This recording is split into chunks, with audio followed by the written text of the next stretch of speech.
Namaskaram everyone, this is Vishwaksen and welcome to Vaka Talks, where we talk about mental health and emotional well-being in different kinds of relationships.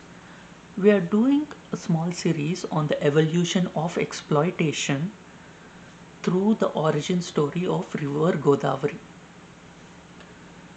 Now, Gautama Rishi has no time other than basically sowing and reaping the crop. This doesn't affect just Gautama Rishi, it affects Ahalya as well because she is the one who has to cook it. She is overburdened because feeding a couple of guests or a few guests every day, that is fine, but when you have to serve a feast to hundreds and thousands of people every day, that is a huge burden. And this shows that when people are exploited, it's not just their lives that are being squeezed and squeezed off and exploited. It affects people around them as well, primarily their spouses.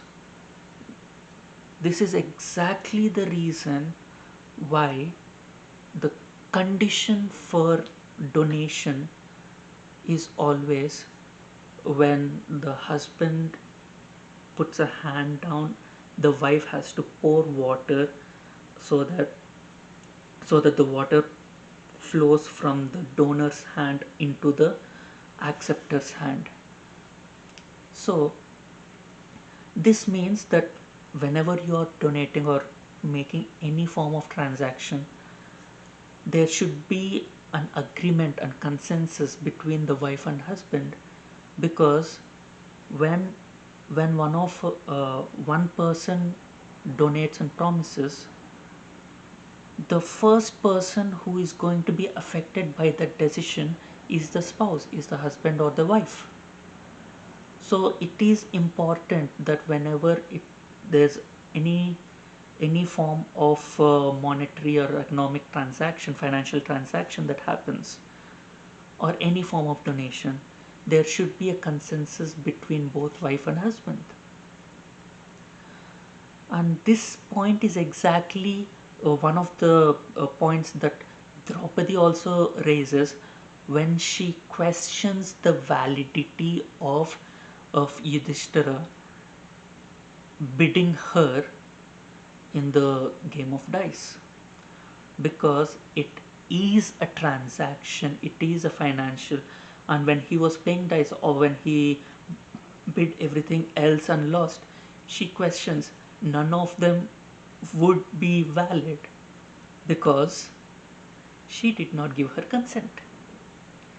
And because it is a financial transaction, there should be a consent from the wife, because it affects her as well.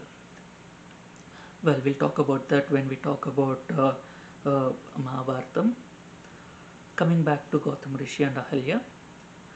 So, Ahalya has been heavily burdened by this task of having to make a feast every day for everyone, the thousands of people that come to Gautam Rishi's ashramam.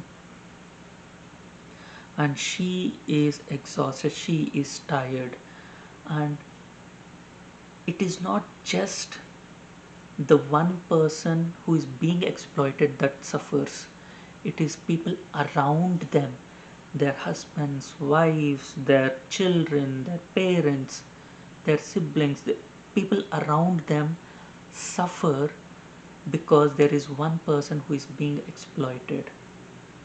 And the the problem here is the person who is being exploited does not realize yet, or does not realize that they are being exploited, so they do not see the added burden or uh, the the extended exploitation that happens to people around them. Gautam Rishi is just saying, yes, I am feeding all these people, I need to feed all these people. So Ahalya is preparing the food. He respects Ahalya, he loves Ahalya, but he does not see the unnecessary burden that this is causing Ahalya, because he sees the donation of this food as their duty. He does not see it as an additional favor to to others, or he does not see it as an exploitation. He sees it as his duty. That's why he does not see the burden that Ahalya is carrying as an additional unnecessary burden, but he sees it as a duty that needs to be performed. And we tend to have these people in our lives where they have been gaslighted and they have been exploited, they are being exploited. And even when people around them try to convince them and try to explain to them that they need not agree and satisfy these exploiters, they do not see the truth in it, and they just believe that it is their duty to satisfy them. And because of their assumption, because of their uh, their acceptance of this exploitation, it causes an exploitation of people around them, and they do not see or notice this exploitation of people around them in satisfying the exploiters. If you like my content, please hit the like button and share your experiences. If you have experienced an extended form of exploitation or second hand exploitation in any form, in the comment section below. And please share my videos with people you feel would benefit from my content, and please subscribe to my channel. Thank you. Until we meet again.